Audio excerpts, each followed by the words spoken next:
Yes Bharat. So high court తప్పించమన్నా కూడా support చేస్తున్నారు CM Revanth Reddy. So దీన్ని ఎలా చూడాలంటారు?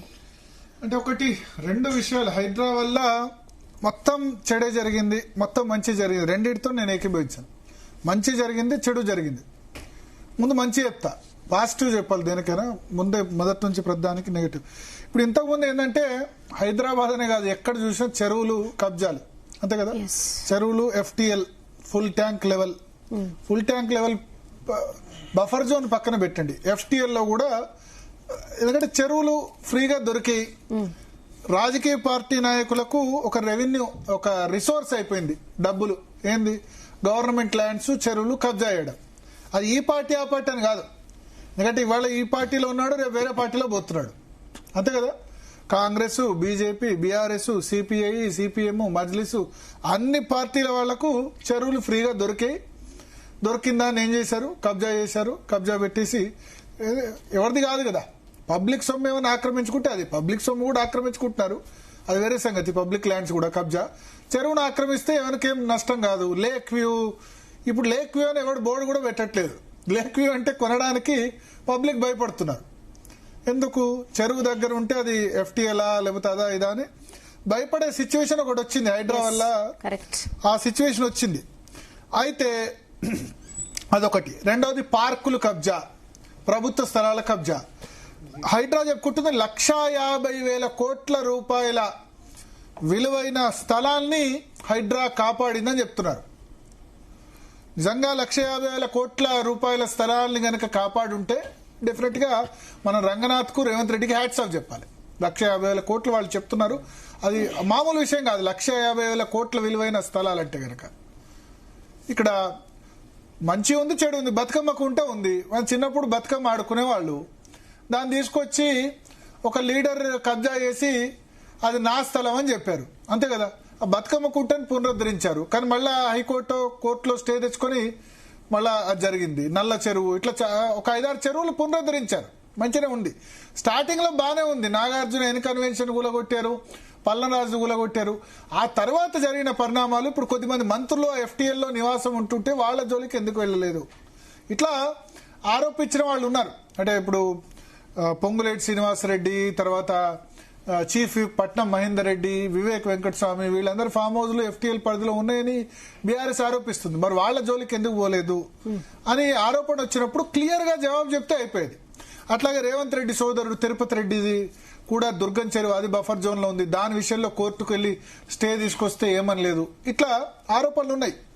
ఇక్కడ రాజు పేద సమానం కాదంటే మొదలు కొట్టేశారు. నాగార్జున అయినా లేకపోతే పల్లన్ రాజు అయినా, వాళ్ళ పార్టీ లీడర్స్ అయినా వాళ్ళ విషయంలో చూడలేదు. బట్ ఈ విషయంలో కూడా స్పష్టమైన జవాబు చెప్పి ఉంటే వేరే విధంగా ఉండదు. అసౌద్ అక్బరుద్దీన్ ఓవైసీ ఫాతిమా కాలేజ్, అది కబ్జా అని ఎవరికైనా తెలుసు. కానీ అది కబ్జా అని చెప్తే వాళ్ళ గవర్నమెంట్ ఉంటుందో లేదో అన్న భయం కాంగ్రెస్ పార్టీ. ఎందుకంటే ఓవైసీకి అటు బీఆర్ఎస్ ఉన్నా, కాంగ్రెస్ ఉన్నా, ఎవరున్నా సరే సుస్సువే, అంతే కదా. ఇంకా అంతకుమించి ఏంది. ఫాతిమా కాలేజీ విషయంలో మొదలేమని చెప్పారు, అక్కడ అడ్మిషన్స్, నా ఇంటర్వ్యూలో చెప్పారు రంగనాథ్, ఏంది అక్కడ చాలా మంది పిల్లలు చదువుకుంటారు. ఆ పిల్లలు చదువుకుంటే వాళ్ళ ఈ కాలేజీ ఇప్పుడు మధ్యలో ఊలగొడితే పరిస్థితి ఏంది, వాళ్ళ పిల్లల ఎడ్యుకేషన్ ఏందని చెప్పారు. మొదలేమో అది ఎఫ్టీఎల్లో లేదని చెప్పలే. తర్వాత మొన్న హైకోర్టుకి ఇచ్చిన అఫిడవిట్లో ఎఫ్టీఎల్లో లేదు అని చెప్పారు. ఇంకా దట్ షోస్ అప్పుడే ఎఫ్టీఎల్లో లేదని ఎందుకు చెప్పలేదు. సో ఇక్కడ డెఫినెట్ గా రాజకీయ ప్రమేయం ఉంది. పైరవీలు చేసుకుంటున్న వాళ్ళు చేసుకుంటున్నారు, చేసుకుని వాళ్ళు చేసుకోవట్లేదు. అయితే అట్లా అని చెప్పి మొత్తం ఫ్రీగా ఇక వదిలేద్దామా, చెరువులు, పార్కులు, ప్రభుత్వ భూములు వదిలేద్దామా? ఎక్కడో దగ్గర ఆగాలి కదా, కబ్జా అన్నది ఆగిపోవాలి కదా. నాకు తెలిసి సిటీలో ఉన్న కార్పొరేటర్ల నుంచి మొదలు పెడితే గల్లీ లీడర్ వరకు కబ్జా చేయని వాడు లేడు. 90% సిటీలో ఉన్న లీడర్స్ అంతా కూడా ఈ పార్టీ ఆ పార్టీ అని కాదు, అందరు కబ్జాలు చేసి సంపాదిస్తారు. ఎందుకంటే ఫ్రీ ఇన్కమ్. ఇంతకుముందు ఏదైనా ఉద్యోగాలు ఇప్పిస్తామని డబ్బులు తీసుకునేది, ట్రాన్స్ఫర్ చేయిస్తామనేది. ఇప్పుడు ఫ్రీ ఆమ్దాని, శాండు, ల్యాండ్, మైను, వైను, ఇది రాజకీయ నాయకులకు ఇన్కమ్ అయిపోయింది. దానిలో ఇక్కడ శాండ్ అంటే రూరల్ ఏరియాస్ లో, ఇక్కడ ల్యాండ్ ఈజీగా హైదరాబాద్ లాంటి దానిలో ల్యాండ్ కొట్టేస్తే ఫ్రీగా వాల్యూ వస్తుందని చెప్పి. సో దానికి అడ్డుకట్ట వేయగలిగే విధంగా ఒక ట్రస్ట్ వర్తిగా ఉంటే బాగుండేది. ఇక ఆరోపణలు ఇప్పటి వరకు నేను పాజిటివ్ చెప్పాను. నెగటివ్ ఏంది, గుడిసెలు కూడా గుడిసెలు కూడా కూలబెట్టారు. 15 సంవత్సరాలు 20 సంవత్సరాలు ఉంటున్న వాళ్ళు పైగా ఉన్న గుడిసెలు కూడా కూల్చేశారు. వాళ్ళకి డబుల్ బెడ్రూమ్ ఇంకేదైనా ఇస్తే బాగుండేది కదా. ఇప్పుడు కబ్జా చేసింది కూడా ఇది మొదలు కాదు. 2006లో ఒకటి కబ్జా చేస్తే దాన్ని ఇంకోటి కొనుక్కొని అది చేసుకుంటారు. 15 ఏళ్ల క్రితం కబ్జా చేసిన ఇంట్లో ఇప్పుడు వచ్చి ఎవడో ఉన్నాడు అనుకో, ఒకటి రిజిస్ట్రేషన్ చేసిన తెల్లారే కూలగొట్టారని చెప్పిన ఆరోపణలు ఉన్నాయి. ముసలి వాళ్ళు ఏడ్చిన సందర్భాలు ఉన్నాయి. ఇక హైడ్రా అంటే కబ్జాలను కూలగొట్టేందుకే అన్న విధంగా పిక్చరేషన్ అయిపోయింది. అది కూడా ఆలోచించాలి. సో ట్రాన్స్పరెన్సీ అన్నది పూర్తిగా లేదు. ఎట్ ది సేమ్ టైం మొత్తం హైడ్రా ఫార్స్ దీనివల్ల నష్టం జరిగిందంటే నష్టం జరిగింది. రియల్ ఎస్టేట్ నష్టం జరిగింది. రియల్ ఎస్టేట్ ఎప్పుడు కూడా ఎలక్షన్ ఇయర్ 23 అసెంబ్లీ ఎలక్షన్స్ తర్వాత ఎలక్షన్ ఇయర్లో ఎప్పుడు కూడా పడిపోతుంది. కానీ అది 1 year 1.5 year ఉంటుంది. ఇంకా 2.5 సంవత్సరాలైనా ఇంకా కూడా రియల్ ఎస్టేట్ లేవలేదంటే ఒక సెంటిమెంట్, హైడ్రా అన్న ఒక సెంటిమెంట్. దాని కారణంగా రియల్ ఎస్టేట్ హైదరాబాద్లో పడిపోయింది. పెరిగింది అనేవాళ్ళు ఉండొచ్చు కానీ వాస్తవం ఏందో తెలుసు. ఎవరు ల్యాండ్ వాల్యూస్ ఎంత ఉన్నాయో తెలుసు. రియల్ ఎస్టేట్ అంటే ఇంతకుముందు రియల్ ఎస్టేట్ అంటే ఒక బ్యాడ్గా చూసేవాళ్ళు, కానీ చాలా మందికి ఉపాధి కల్పిస్తుంది ఇవాళ రియల్ ఎస్టేట్.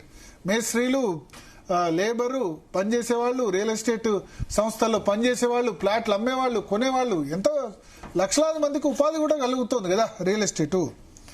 సో ఇవన్నీ ఆలోచిస్తే గనక హైడ్రా విషయంలో ఇంకొంచెం ట్రాన్స్పరెన్సీ మెయింటైన్ చేస్తే బాగుండేది ఖచ్చితంగా. ఎందుకంటే పెద్దల జోలికి పోదు, వాళ్ళతో అడ్జస్ట్ చేసుకున్న వాళ్ళ జోలికి పోదు, పేదల పొట్ట కొడుతుంది అన్నదాన్ని ఎక్కువ నమ్ముతున్నారు జనం. ఇప్పుడు జిహెచ్ఎంసీ ఎన్నికలు కూడా ఉన్నాయి. ఇది ఎంతవరకు లాభమో ఎంతవరకు నష్టమో చూడాలి. ఎందుకంటే ఎలక్షన్ అయితే వాళ్ళు ఫేస్ చేయాలి కదా. కానీ డెఫినెట్ గా కొన్ని పార్కులు, కొన్ని ప్రభుత్వ స్థలాలు ఏవైతే కబ్జాలు జరుగుతున్నాయో వాటిని కాపాడిన సందర్భం కూడా ఉంది.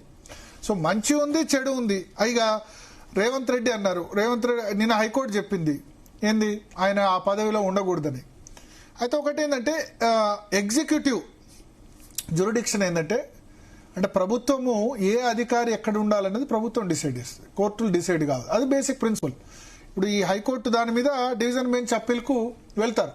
కానీ 63 కంటెంప్ట్ కేసులు ఉన్నాయి హైడ్రా రంగనాథ్ మీద. మనము యోగి ఆదిత్యనాథ్ కాంగ్రెస్ బుల్డోజర్ మ్యాన్ అంటది, అవునా? యోగి ఆదిత్యనాథ్ బుల్డోజర్ జస్టిస్, ఇదేం కరెక్ట్ అని అంటారు. ఇక్కడ కూడా చేస్తుంది బుల్డోజర్ జస్టిసే. కొన్ని అన్ని ఏమనుకుంటారంటే అన్ని చట్టపరంగా పోతే నడవదు కొన్ని, ఎందుకంటే చట్టపరంగా పోతే వాళ్ళు స్టే తెచ్చుకుంటారు. స్టే తెచ్చుకుంటే ఏమవుతుంది, అది పబ్లిక్ ఆస్తులు ప్రొటెక్షన్ కాదని చెప్పి సో శనివారం ఆదివారం వెళ్ళి కొట్టేస్తారు. కొట్టేసినప్పుడు ఆ రంగనాథ్ చెప్పే దానిలో కూడా ఒక ఆర్గ్యుమెంట్ నాకు నచ్చింది. ఏంటంటే 63 కేసులు ఉంటే అందరు కూడా బడాబాబులే, ఎవరు కూడా కాదు, పెద్ద పెద్ద వాళ్ళు అంతా నా మీద కంటెంప్ట్ కేసులు వేసిన వాళ్ళు అందరూ కూడా సంధ్య, శ్రీధర్ రావు, నల్ల మల్లారెడ్డి, ఇప్పుడు లోతుకుంట భూమి, ఇవన్నీ కూడా కబ్జాదారులు నా మీద కంటెంప్ట్ వేశారు తప్ప సామాన్య ప్రజలు వేయలేదు అని ఆయన చెప్తున్నారు. సో అల్టిమేట్ గా ఈ రెండు సైడ్ల ఆర్గ్యుమెంట్ ఉంది.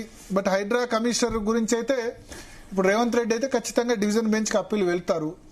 కొంచెం నిన్న శరత్ గారు కూడా చెప్పారు మనకి ఏంటంటే ఇది హైకోర్టులో పై కోర్టులో నిలవదు, ఎందుకంటే ఏ అధికారి ఎక్కడ ఉండాలో అనేది ప్రభుత్వానికి అది డిక్టేట్ చేసే టర్మ్ హైకోర్టుకు ఉండదని చెప్పి మాట్లాడదాం. శరత్ గారు ఉన్నారు, సామ రామ్మోహన్ రెడ్డి గారు ఉన్నారు, భారతీయ జనతా పార్టీ నుంచి శ్రవణ్ గారు ఉన్నారు, మాజీ కార్పొరేటర్ ఇప్పుడు ఎందుకంటే టర్మ్ అయిపోయింది కాబట్టి. ఎస్